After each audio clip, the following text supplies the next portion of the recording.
একাদশী ব্রতটা করি তার জন্য সেদিনটা আমরা রেখেছি। যেমন সামনে আসছে আপনার অপরা একাদশী, 29শে বৈশাখ। তাই এই যে একাদশীর দিন, শুনুন, ব্রত করলেই তো হবে না, তার নিয়ম করবেন, কিন্তু কোনো ভয় না রেখে। আমি এটা একটা কথা আপনাদেরকে বলবো, আপনার নিজের মনটা যেভাবে চাইবে গ্রহণ করবেন না। আর যার অন্তরে ভক্তি দেবী বিরাজ করে তারা কোনো কিছুরই প্রয়োজন হয় না, না কোনো বিধির প্রয়োজন হয়, না কোনো নিয়মের প্রয়োজন হয়, কোনো কিছুর প্রয়োজন হয় না, তাই না? আজকালকার এমন দিন এসে গেছে যে গোবিন্দের পূজা করতে গিয়েও মানুষ ভয় পাচ্ছে, এই সোশ্যাল মিডিয়ার যুগে, ফোন দেখে দেখে, তাই তো? মনের মধ্যে আপনার ভয় ঢুকিয়ে দেওয়া হচ্ছে যে এভাবে প্রদীপ জ্বালতে হয়, এটা করতে নেই, ওটা করতে নেই, নানা রকম। দেখুন, আচ্ছা বলুন তো, আমার গোবিন্দ কি অতটাই সামান্য যে তিনি ভক্তদের ক্ষতি করবার জন্য বসে রয়েছেন? যে কে কখন একটা সামান্য ভুল করবে আর আমি তার সঙ্গে সঙ্গে তার ক্ষতি করে দেব? তিনি কি এই জন্য বসে রয়েছেন নাকি সিংহাসনে? যে কখন কি একটা ভুল করবে, প্রদীপ ধরাতে, ধূপকাঠি ধরাতে, এটা করতে, ওটা করতে, আর আমি তাকে একদম অভিশাপ দিয়ে দেবো? অতই সোজা? তিনি অতটাই বুদ্ধিহীন? আপনারা চিন্তা করবেন, আপনি প্রদীপ জ্বেলেছেন, আপনি প্রদীপ জ্বালতে জ্বালতে প্রদীপ নিভে যেতেই পারে, তাতে কোনো অমঙ্গল হয় না। এগুলো আপনাদের মনে ভুল ধারণা।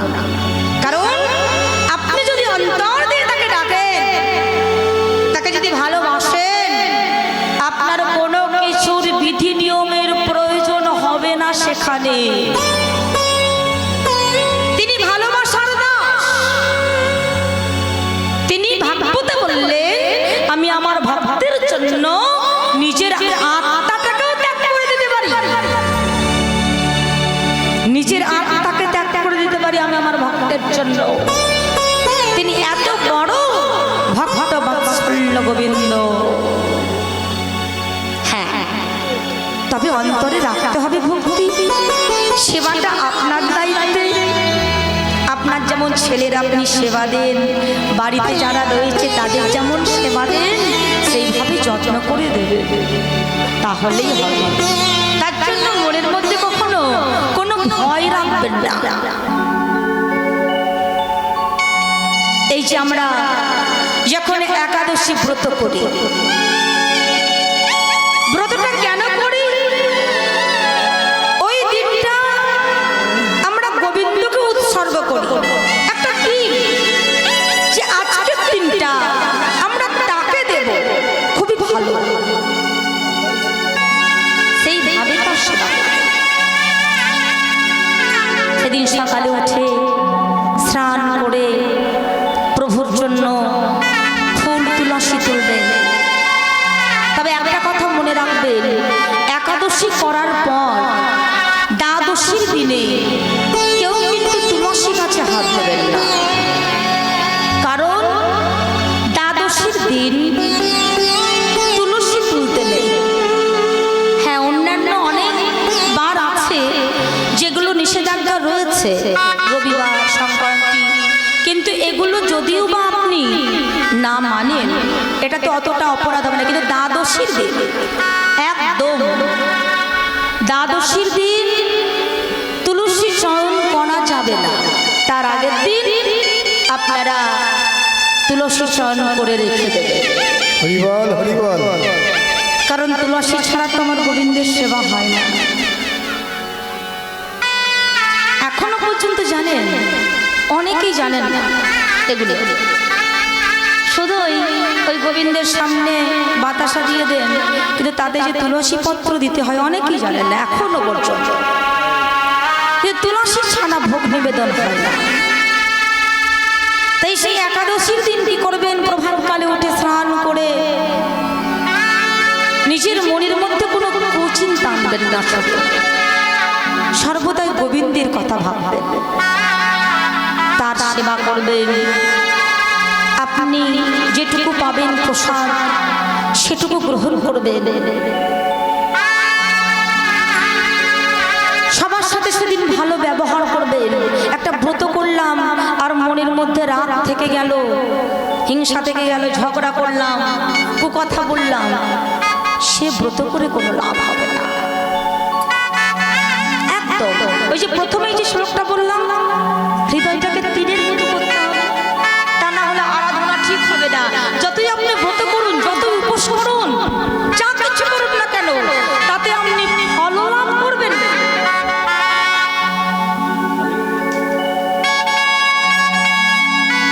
সেইভাবে গোবিন্দের আরাধনা করবেন, যেটা শ্রীমতী রাধারানী আমার নিচে আচরণ করে শিখিয়ে দিচ্ছেন। তিনি তো ভক্ত, রাধারানী তো অন্য কেউ নন, কৃষ্ণই তো রাধা। রাধা কৃষ্ণ একাত্মা, দুই দেহ ধরি অনন্য বিলাসের রস আস্বাদন করি।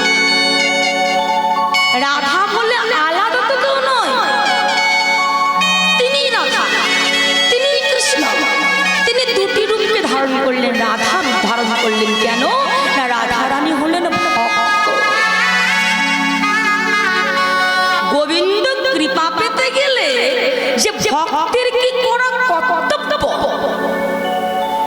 ভক্তের কি করা উচিত, কেমন ভাবে গোবিন্দকে ভালোবাসতে হবে, কেমন ভাবে তার সেবা করতে হবে, রাধা রূপ ধরে তিনি ভক্ত সেজে এই জগতের জীবকে শিক্ষা দিচ্ছেন। আমার রাধা কৃষ্ণের প্রেম নিয়ে অনেকের মনে অনেক ভুল ধারণা, কিন্তু রাধা তো অন্য কেউ নয়। আচ্ছা বলুন তো, একটা পুরুষ যদি এই নারী সাজে, একটা পুরুষ শাড়ি পরেছে, খোপা বেঁধেছে, মেয়ে সেজেছে, এবার সেজে একটা আয়নার সামনে দাঁড়িয়েছে, আচ্ছা বলুন তো, সেই রূপটা দর্শন করে তার অন্তরে কি কোনো কামনার উদয় হবে? হবে? কেন হবে না?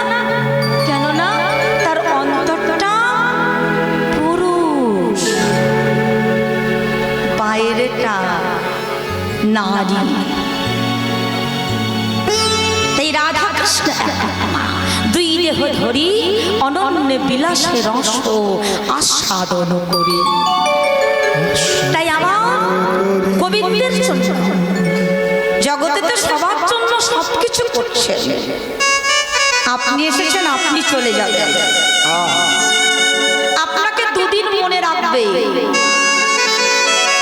3 দিন 4 দিন 5 দিনের কাজটুকু বেরোতে যত দিন, তারপর আপনি ছবি হয়ে যাবেন দেওয়ালে, যে যার কর্মে সবাই ব্যস্ত হয়ে যাবে। আমরা কেমন আপনজনকে ভালোবাসি, যার আমরা দাহ করে আসছি, দাহ করে আসার পর স্নান না করে আমরা ঘরে ঢুকছি না, ঢুকি? যে আপনজনকে আমরা দাহ করে আসি, সে তখন আমাদের কাছে কে হয়? পর হয়ে যায়। তার পুরনো কোনো জিনিস থাকলে আমরা সঙ্গে সঙ্গে ঘর থেকে বের করে দিই, কেন? আমাদের সংসারের অমঙ্গল হবে। এটাই জগৎ।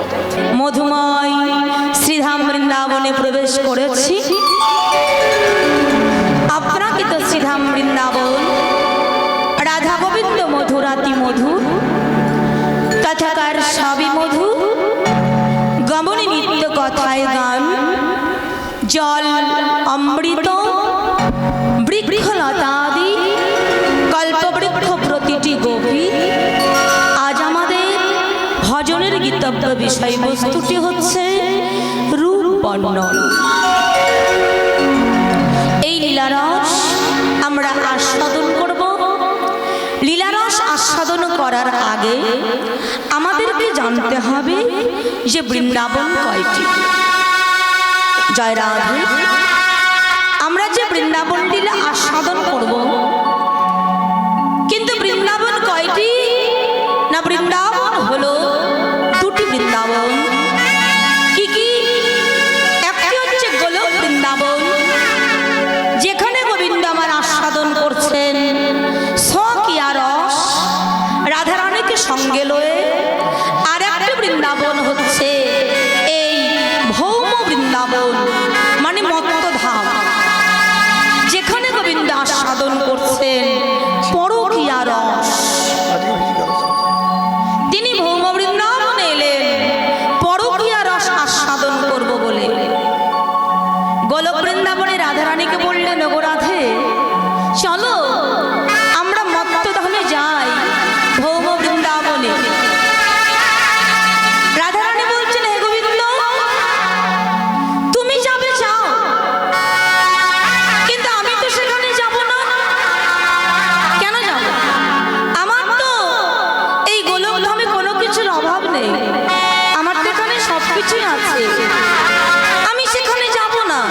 সেখানে যমুনা নেই, সেখানে গিরি গোবর্ধন নেই, সেখানে বংশীবট নেই, সেখানে নিধুবন নেই, সেখানে কিছুই নেই। আমি কেন যাব? কেন যাব আমি ভৌম বৃন্দাবনে? আচ্ছা গোবিন্দ, তুমি বা কেন যেতে চাইছো বলো তো? গোবিন্দ বললেন, ওগো রাধে, বৈকুণ্ঠাতে নেই যে যে লীলার বিস্তার, সেই সেই লীলা করিব যাতে মোর চমৎকার। বৈকুণ্ঠে নেই পরকীয়া রস, এই পরকীয়া রস আস্বাদন হেতু আমি ভৌম বৃন্দাবনে যাব। কেন না? পরকীয়া ভাবে অতি রসের উল্লাস, ব্রজ বিনা ইহার অন্যত্র নাহি বাস। আর আমাদের এই লীলাতে সাহায্য করবেন অঘটন ঘটন পটিয়সী পূর্ণমাসী যোগ মায়া। তাই গোবিন্দ কি করলেন? সেই গোলক বৃন্দাবন নিয়ে এসে আজ ভৌম বৃন্দাবনে বসিয়ে দিলেন লীলা করবার জন্য। সেখানে রাধারানী হলেন আয়ান ঘোষের স্ত্রী। গোবিন্দ আমার রাধারানীকে বললেন, আমি পরকীয়া রস আস্বাদন করব। আর আমাকে যদি পরকীয়া রস আস্বাদন করতে হয়, তাহলে তোমাকে হতে হবে অন্য স্ত্রী, আর আমি হব একজন পরপুরুষ। আর তুমি আমাকে সেখানে পরপুরুষ কেনে ভজনা করবে। আর এই রসটি যে কেমন রস, সেটাই আমি আস্বাদন করব। সেই জন্য ভৌম বৃন্দাবনে রাধারানী আমার হলেন আয়ান ঘোষের স্ত্রী। কিন্তু এই যে আয়ান ঘোষের তিনি স্ত্রী হলেন, আয়ান ঘোষের, এটাও কিন্তু এমনি এমনি হয়নি। এর জন্য আয়ানকে তপস্যা করতে হয়েছে। কতদিন? 7 জন্ম। 7 জন্ম তপস্যা করলেন আয়ান ঘোষ। কেন তপস্যা করলেন? আয়ান শুনলেন গোবিন্দ নাকি ভক্তবাঞ্ছা কল্পতরু। ভক্ত যা চান তিনি ভক্তকে তাই দেন। তা আমি দেখব তুমি কেমন ভক্তের ভগবান, আমি যেটা চাই তুমি দিতে পারো কিনা। এই বলে আয়ান 7 জন্ম তপস্যা করলেন। গোবিন্দ এসে বললেন, বলো তুমি কি বর চাও? আন বললেন, প্রভু আমি শুনেছি তুমি ভক্তবাঞ্ছা কল্পতরু, ভক্ত যা চাই তুমি ভক্তকে তাই দাও। তা আমি যেটা চাইবো তুমি দিতে পারবে? বলো তুমি কি চাও? প্রভু আমি তোমার স্ত্রীকে আমার স্ত্রী রূপে পেতে চাই। হরিবল হরিবল। আমি স্বয়ং লক্ষ্মী দেবীকে আমার স্ত্রী রূপে পেতে চাই, তুমি কি দিতে পারবে? কিন্তু তিনি তো চতুরেশ্বর মণি, তিনি আগেই তো ভেবে রেখেছেন যে আমাকে পরকীয়া রস আস্বাদন করতে গেলে রাধারানীকে অন্য স্ত্রী হতেই হবে। তাই বললেন, তথাস্তু, তাই হবে। তুমি আমার স্ত্রীকে তোমার স্ত্রী রূপে পাবে, কিন্তু তুমি নপুংস থাকবে। তাই সেই ভৌম বৃন্দাবনে রাধারানী হলেন আয়ান ঘোষের স্ত্রী।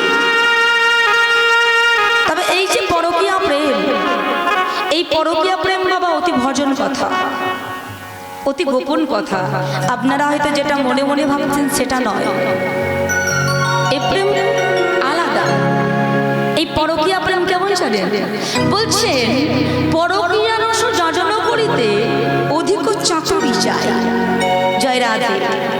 এই পরকীয়া প্রেম করতে গেলে নিজেকে চতুর হতে হবে, চালাক হতে হবে, বোকা হলে হবে না।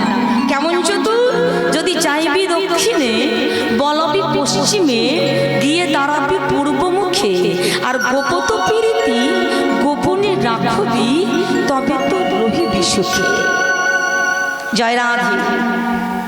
ভজন সাধন, নিজের আরাধনা, নিজের উপাসনা সর্বদাই গোপন রাখতে হয়। আপনি যে একজন কৃষ্ণ ভক্ত, আপনি যে তার নাম করেন, সেটা আপনি জগৎকে জানিয়ে বেড়ালেন, আমরা সব কিছু সেটা নয়, গোপন রাখতে হবে। বলছেন আপন ভজন কথা না কহিবে যথা কথা, নিজেকে হই যা সাবধান। বলছেন যে জন কৃষ্ণ ভজে সে বড় চতুর। পরকীয়া প্রেমটা কেমন ভাবে করতে হয় দেখুন। বলছে অন্তরে পরানো বাটিয়া দেবী, বাহিরে বাসবি পর। অন্তর দিয়ে তাকে খুব ভালোবাসবি, কিন্তু বাইরে যেন একটু পর পর ভাব থাকে, যেন তুই ওকে চিনিস না জানিস না এমন ভাব করবি, কেউ যেন বুঝতে না পারে যে তুই ওকে ভীষণভাবে ভালোবাসিস। এইভাবে আরাধনা করতে হবে, এইভাবে তার সেবা করতে হবে। কিন্তু এখনকার যা দিনকাল পড়েছে জয়নিতাই, এই মোবাইল এসে সোশ্যাল মিডিয়ার যুগে আর গোপন বলতে কিছু থাকলো না। থাকলো গোবিন্দের আরাধনা বলুন, সরৈশ্বর্যপূর্ণ ভগবান শ্রীকৃষ্ণ, উনি যে একজন ভগবান, মানুষ সেবা করতে করতে এটাও ভুলে যাচ্ছে। হ্যাঁ, একটা গোপালের মূর্তি নিয়ে সেটাকে যেখানে সেখানে চলে যাচ্ছে। ভজনা করুন। এই যে ঐশ্বর্যময় ভক্তের মাধুর্যময় ভক্তের মধ্যে তফাৎ আছে। হ্যাঁ, মাধুর্যময় ভক্তিতে আপনি কৃষ্ণকে বালক রূপে ভাবতে পারেন, সখা রূপে ভাবতে পারেন, সবই ভাবতে পারেন, কিন্তু এখানে রাখতে হবে যে তিনি ভগবান। বললেন ঐশ্বর্য মাধুর্য নহে সমতুল, তথাপি ঐশ্বর্য হয় মাধুর্যের মূল।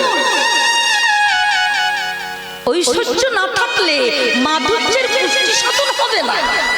আপনি যতই বালক ভাবুন না কেন, যতই সখা ভাবুন না কেন, অন্তরে একটু থাকতে হবে ঐশ্বর্য, যে তিনি ভগবান, তিনি সর্বৈশ্বর্যপূর্ণ ভগবান। আমি সেটাকে ঘরে বসিয়েছি, সেবা করছি, ব্রিটানিয়া বিস্কুট দিচ্ছি, ডায়েরি মিল্ক চকলেট দিচ্ছি, আমার গোবিন্দ এগুলো খাবেন। আপনারা যখন ভোজন আরতি গান, তাতে কি লেখা থাকে? গোবিন্দ বিস্কুট খান, গোবিন্দ বিরিয়ানি খান, গোবিন্দ চাউমিন খান, নিরামিষ যতই বানিয়ে দেন, এগুলো গোবিন্দের খাবার। এগুলো খাবার আমার গোবিন্দ কি খেতে ভালোবাসেন জানেন? চিনি, ফেনি, কলা, মাখন, রসালা, রেউড়ি, কদম্ব, তিলা, পুরি, পোয়া, খাজা, পেরা, ষাঁড় ভাজা, রাধিকা করিয়াছিলা, অক্ষৃত কেলিকা, আদিশে লাড্ডুকা, সকৃত মুগদ ঝুড়ি, দেবতা পূজনে আনন্দ যতনে শর্করা বিচলি খিরি, তিনি এগুলো খান। তার সেবা করুন, সাবধান, যার জন্য কলিযুগের এই অবস্থা। এত তো হরিনাম হচ্ছে, এত তো কৃষ্ণ কথা হচ্ছে জগতে, কিন্তু জগতে কি কিছু ভালো হচ্ছে? বলুন তো, এত যে হরিনাম হচ্ছে, জগতে কিছু ভালো হচ্ছে? কেন ভালো হচ্ছে না? কারণ আর নামের মতো নাম করা হচ্ছে না। কৃষ্ণ নাম করলে কি হবে? অন্তরটাই তো পরিষ্কার নয়। যাদের মুখে আপনারা কৃষ্ণ কথা শুনছেন, যে সত্যিকারের ঈশ্বরের ভজনা করবে, তার মনে কোনো ক্রোধ থাকবে না। মহাপ্রভু একটি শ্লোক বলেছেন, ত্রিনাদপি শুনিছেন তর বিষয় শ্রোনা, আমানেন মানদেন কীর্তনিয়া সদা হরি। এই অন্তরটাকে হতে হবে ঘাসের মতো। আহা, আপনি ঘাসের উপরে পা দিয়ে চলে গেলেন, মুচড়ে গেল তার মাথাটা।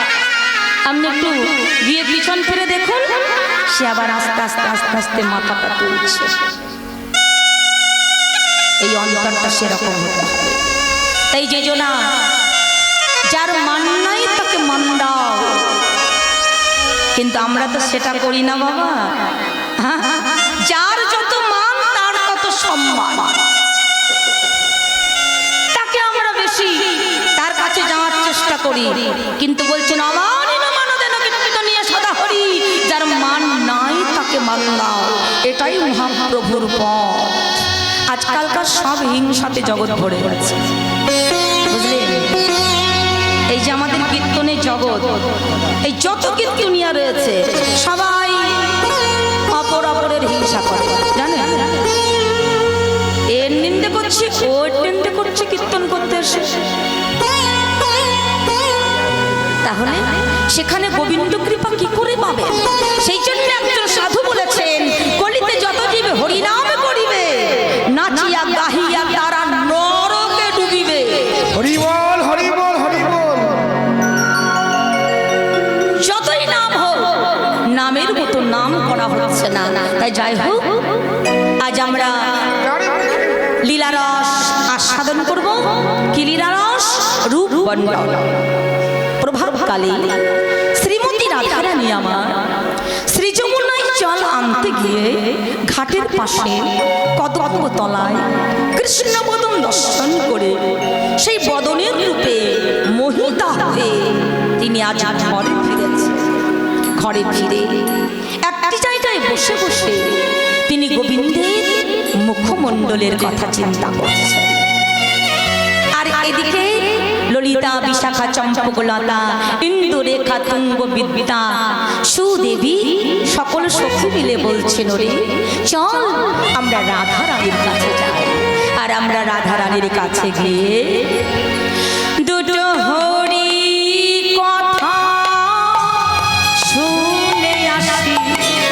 হরি কথা শুনে আসি। দুটো হরি কথা শুনে আসি। হরি কথা শুনে আসি। আমার রাধা রানী ওই কাছে গিয়ে দুটো হরি কথা শুনে আসি। ওই রাধা রানী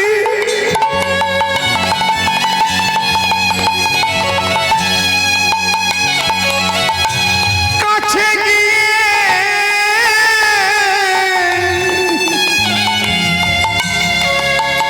দুটো হরি কথা শুনে আসি। ওই রাধা রানী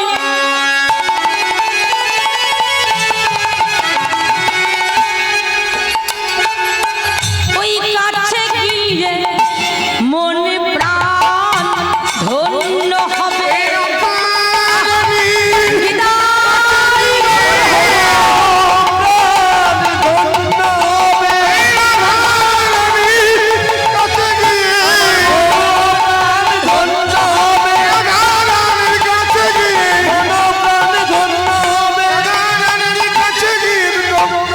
হরি কথা শুনে আসি।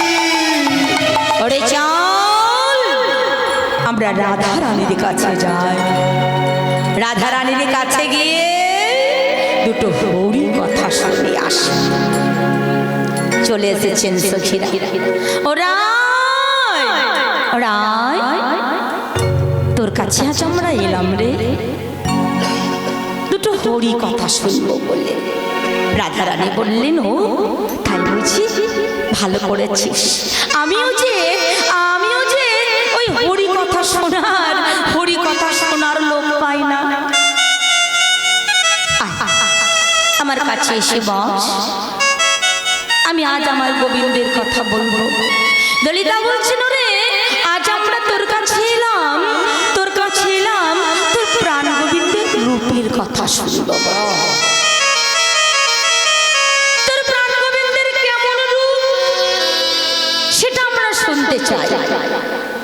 রাধারানী বললেন, ওরে তোরা যে রূপের কথা শুনবো বলছিস, সেই রূপের কথা কি, সেই রূপের কথা কি মুখে বলা যায়? জয় রাধা। রূপের কথা কি মুখে বলা যায়? কি গো যায়? কারণ রূপের কথা মুখে বলা যায় না। কেন যায় না? কেন না? যে দেখেছে তার বদন নাই, যে বলবে তার নয়ন নাই। আচ্ছা কি গো আছে? যে দেখেছে তার বদন নাই, যে বলবে তার নয়ন নাই। রূপ তো দেখেছে নয়ন, তাহলে নয়নের কি বদন আছে যে সে রূপের কথা বলবে? আর বদন যে বলবে, বদনের কি নয়ন আছে? হ্যাঁ কি গো, বদনের কি নয়ন আছে যে সে রূপ দেখেছে? বলা যায় না রূপের কথা। কেন না? ব্রহ্মার হলো চতুর্মুখ, শিবের হলো পঞ্চমুখ, পাঁচটার নয় মুখে হয় যদি কবি, তথাপি বর্ণনা না হয় সেই রূপের ছবি। সহস্র বদনে যদি বলয় অনন্ত, তথাপি বর্ণনাই নাহি পাই অন্ত। আচ্ছা বলুন তো, আপনাদের বাড়িতে যে বিগ্রহ রয়েছে, আপনাদের সবার বাড়িতে নিশ্চয় গোবিন্দের মূর্তি রয়েছে। সে যাই হোক না কেন, লক্ষ্মীনারায়ণই হোক আর আমার ত্রিভঙ্গ ঠাম বাঁকে বিহারী, কার সবার ঘরেই রয়েছে। যারা কৃষ্ণ কথা শুনতে এসেছে, তাছাড়া প্রতিদিনই তো তার সামনে গিয়ে পূজা করে, তার সেবা করে। তাছাড়া আপনারা প্রতিদিন যে মূর্তিটাকে দর্শন করছেন, সেই মূর্তিটার বর্ণনা কি আদৌ আপনারা দিতে পারবেন? জয় রাধে। পারবেন দিতে? এই যে আমার বহু সুন্দরের মূর্তি রয়েছে, আদৌ কি বর্ণনা দিতে পারবেন? আচ্ছা বলুন তো, আপনি বাড়িতে যে মূর্তিটার পূজা করেন, তার বসনটা কি রঙের?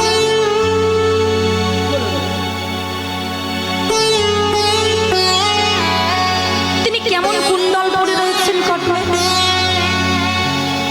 তার পিতাধরাটা কেমন? তার বাঁশিটা কেমন? পারবেন বলতে? প্রতিদিনই তো তাকে দেখছেন আপনার বাড়িতে, প্রতিদিন তাকে পূজা করছেন, পারবেন বলতে? তার তিলকটা কেমন? তার তিলকের পাশে চন্দন দিয়ে সাজানো রয়েছে, সেটা কতগুলো দিয়েছে? তার নয়নটা কেমন? পারবেন বলতে? প্রতিদিন তাকে আপনারা দেখছেন, তাহলে রূপের কথা কি মুখে বলা যায়? কৃষ্ণদাস কবিরাজ গোস্বামী বললেন, কণার কণা, কণার কণা বর্ণনা তার রূপের কথা। তবে হ্যাঁ, আমি তোদেরকে বলবো তোদেরকে, তোরা যখন শুনবো বলছিস, আমি বলবো, আমি যতটুকু পারি, ততটুকু বলবো। ওরে আমি কি দেখলাম জানিস? শোন।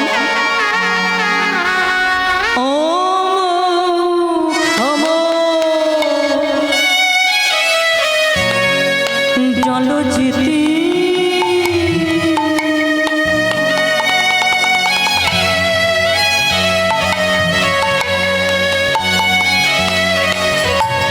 সারদ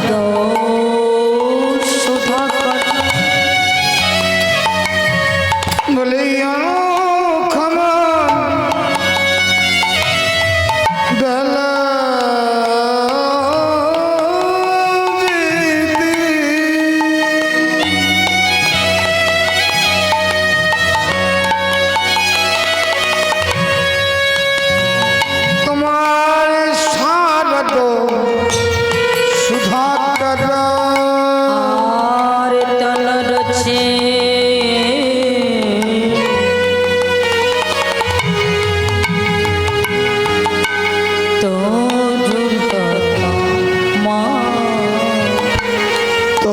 রুচি তনু রুচি